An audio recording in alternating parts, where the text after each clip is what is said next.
Hello everybody and welcome back to Odin's movie blog. I am the critic who is a cynic. Hope you're doing well. And today we've got a rumor circulating here provided for us by Bounding Into Comics about how X-Men's Wolverine will somehow make their way into a potential storyline that could make its way into the MCU introduction to the character. Now, full disclosure, I'm kind of checked out of the MCU at the moment. I was not a huge fan of Endgame. I think the narrative of that movie was such a giant mess that it just doesn't really sit well with me even now, months after its initial release. Infinity War is still, by and large, a much better, much more well-written film, and just much more entertaining film altogether. And also, full disclosure, I really have no desire to see a lot of the future MCU projects because basically what Kevin Feige has seemed to want to lay out through his planning and through his vision for the future is to try and bring identity politics into the world of the MCU, and I just don't want to have anything to do with that. That all being said, having this news being talked about with X-Men's Wolverine being brought back into the universe, obviously it's going to cause a recasting. For those that are not aware, Logan was the last film featuring the character of Wolverine. And it was also the last outing by actor Hugh Jackman in the role. Now, I think it'd be really cool if they were able to somehow convince him to come back to the role. Even though he's getting up there in years, I still think that he can pull off the role very, very well. Not just acting, but also the physicality that's so required of the role itself. However, I am also excited to see the potential of a new actor coming in to step into the role because there's been some very interesting people being recommended for the parts. And I think that some of those choices could actually end up surprising a lot of people, though they may not be the first choice altogether. Zac Efron was one of those choices that people have talked about. Again, people can say all they want about Zac Efron, but if you've seen him in a lot of the projects, especially the ones that he's done, well past the time that he was on that abomination of a series called High School Musical, he actually has some pretty good talent. We know that he can get shredded, and to be honest, I think that he could actually probably pull off the role with a good director and with a good script, and that is where my big question mark comes into it, because obviously, as I mentioned, Kevin Feige might not really be interested in telling the best story, more so than trying to push political agendas. But let's dive into this article written by Donald Edmonds about what this rumor is about the potential storyline to bring X-Men into the MCU. A new bonkers, I like how they use that word bonkers, MCU rumor gives us some details on the X-Men's Wolverine and its connection to Wakanda and Shuri. This strange rumor emerged from Twitter and concerns one of the most famous mutants yet to appear in the MCU, but has made quite the rounds in the comics and was one of the staples of the Fox Marvel franchises. The rumor details that Wolverine will be acquiring a suit of armor from Black Panther's sister Shuri, and not an ordinary suit of armor, it is described as a combat nanosuit made out of the anti-metal Antarctic vibranium. Very interesting concept nonetheless. Twitter user Wardell Roger explains MCU is way more dangerous place for Wolverine than you might think. He adds Logan receives his combat nanosuit thanks to Shuri and Antarctic vibranium. Again, there is a tweet there posted on May 30th. It might be only 2 sentences, but there's a lot to unravel with that tweet. Now, I have no idea who Roger Wardell is. Obviously, this is being called a rumor, and I think that based on the fact that this person doesn't seem to have an actual picture attached to their profile, 2,698 people follow this person with only 1 follower. That's actually a very good record. So again, don't really know who this person is. I guess they're a person that is leaking information, which is why they've accumulated followers. So, as I said, take it with a giant grain of salt for now. But let's go ahead and dive into it. This is where I kind of get pretty excited overall with the concept and with the overall idea of bringing him into the MCU in this particular way, because it does raise a lot of questions, which is how does the character of Wolverine work in the current state of the MCU with everything that's happened so far? I kind of like the idea of him not being able to just be completely OP altogether and needing to come in a different way. Not really a huge fan of the connection with Black Panther because, as I've mentioned previously before, it's kind of one of my least favorites of the MCU films. It's not the worst movie, objectively speaking. It's just a movie that it was okay. It was a B-level film, and then I never wanted to see it ever again. And so I think that just kind of speaks volumes as to why I just don't like that connection necessarily. But given what the MCU has already established, which is Shuri being the top scientist in Wakanda, having already that she's the one that helped build Black Panther's suits, it would make sense within the context of the world that has been built by the MCU, and so there is that. Vibranium from Antarctica. First, we have to address Antarctic vibranium.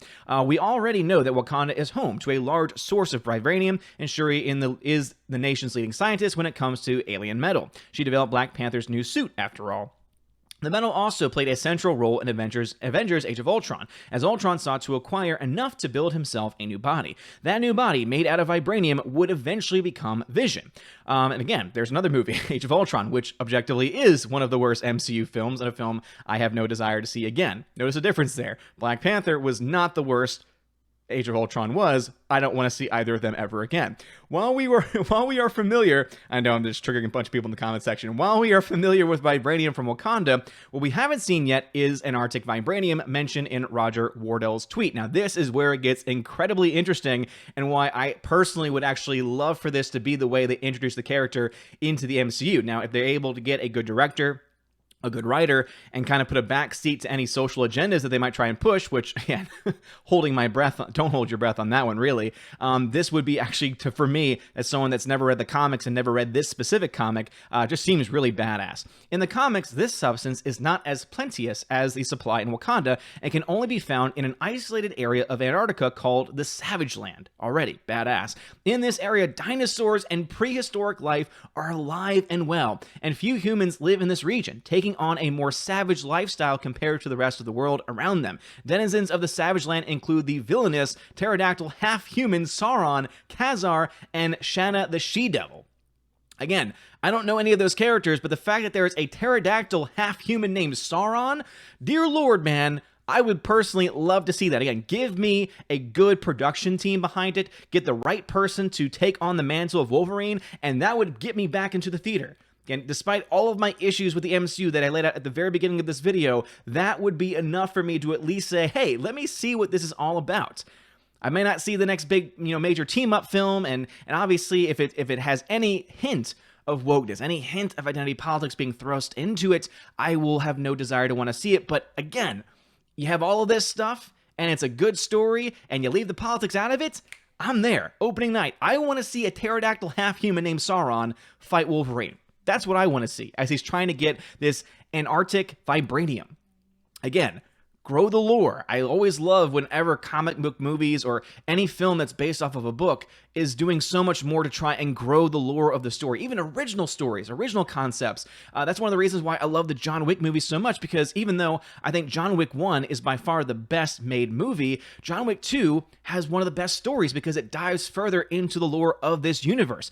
John Wick 3, I think, has the best action and also tries to add a little bit more to the overall lore of the universe, but I don't think it does nearly as good of a job as John Wick 2.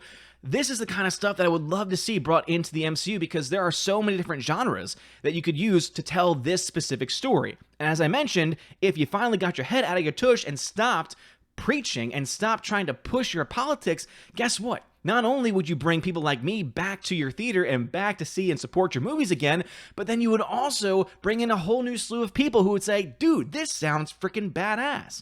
Again, this is something that you could easily sell to teenagers, sell to kids, sell to families. Again, a half-human, half-pterodactyl.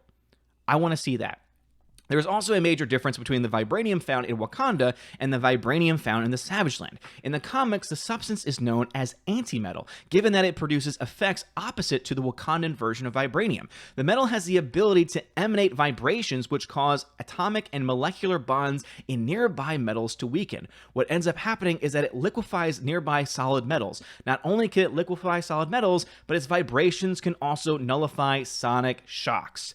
That sounds so freaking badass. And to bring Wolverine into the universe, not only with his adamantium claws, but also with this Antarctic vibranium, just sounds like a really cool concept that could work very, very well. So if this is something that interests you, highly recommend checking out the rest of this article here. It goes into the Savage Land, and of course gives just a little bit more detail than that. But as I said, it's a rumor. It's definitely a very, very, very, very large grain of salt. Take it with a large grain of salt rumor.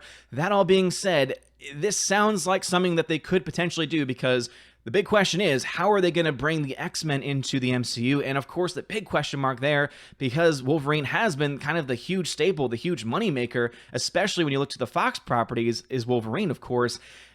Again, they're going to have to put a lot of effort into it to try and bring people in. Again, that's going to require them to cast the right person as the character, as the primary role. They're going to have to get the right director. They're going to have to get the right screenwriter too. And if they're able to get all of these pieces together, and if they include a story that's interesting and intriguing that adds to the lore of the character like this, and again, step back from the politics, you know what?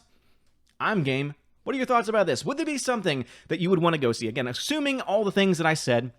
Again, good story, good director, right person for the part, step away from the politics. Would that be enough for you to jump back into the MCU if you're kind of like me, where you've become disaffected and disillusioned with the MCU because all the films have just come to the point where they're just all being very similar to each other? There's really no diversity among the different stories that are being told. It's always comic book movie, comic book movie, comic book movie. Like, that's one of the reasons why I love the film Captain America Winter Soldier, because it was more of a spy drama than anything else. And so it kind of dove into a different genre. And I think that it would be really cool to see some of these films featuring superheroes to go into these different genres. It's one of the reasons why at first I was excited to know what New Mutants was going to be, because New Mutants sounded like, hey, they're going to dive into this as a horror story. That sounds awesome. And then, of course, it got delayed for years and years and years, and it just never looked that great. And yeah, Lord knows if that film is ever going to get an actual release date. But let me know your thoughts about this and everything I talked about in the comment section below. If you like this video, smash that like button, hit that subscribe. It helps out a lot. You're all amazing and beautiful people. Have a wonderful day. And as always, God bless. And now a huge shout out to all of my June Patreon members: Albertus Magnus, Animation Commentator, Brian P., David Bobrizik, Dion, Divex, Enrique Evangelista, Father Christopher Miller, hail to you, Father, Frank the Tank and the Shawhan Wiener Dog Clan, Harold Francis, the Hunky Chunky Funky Monkey, Inflamed Wood, It's a Trap Productions, Jason Clark, Jeffrey Toon, Kenneth Cameo, Lady T, Laura Story, Mad Mitch Dunaway, Mike Jackson, Mr. Peabody and his evil twin with the beautiful hair, Orange Hat Reviews, Outpost Dyer, Out of Step with Reality, Riff Magos, Rosetta Allen, Steve Glasker, Teresa Martin, Theodore Benton, Tina Bojan, The DJD Show, and Tina B. And also to my Subscribe Star members: Edgardo Martinez, John B., Perpetual Punster, Robert Revo, Mr. Roy, Glinzer, G2 Cool 99, Darkstar 57, J. Alex McCarthy Jr., US 888209 Fast, Dean Heiss, Harold Francis, J. Rod, the Beer Guru, and also Nebanon G. Adams and ZK Man. Thank you all so much for being a member of Patreon and Subscribestar. And seriously, it really does mean a lot. Helps keeps the light on, helps me able to do things like the giveaways for my $5 and up backers on Patreon and Subscribestar, and also be able to put more stuff into the actual channel itself, including upgrading different components, whether it be webcams, microphones, things like that. All of that helps to support it, and it really does mean a lot. So thank you all so very much. Please, if you want to have your name shouted out or look at any of the other perks, which include things like indeed having access to exclusive 4K digital giveaways every single month, and also an exclusive podcast hosted on Patreon and Subscribestar, and also YouTube memberships as well at the $10 and up level, featuring John the Flick Pig Flickinger. Please check all of those things out in the description of this video. You guys are all amazing and beautiful people. Have a wonderful day, and as always, God bless.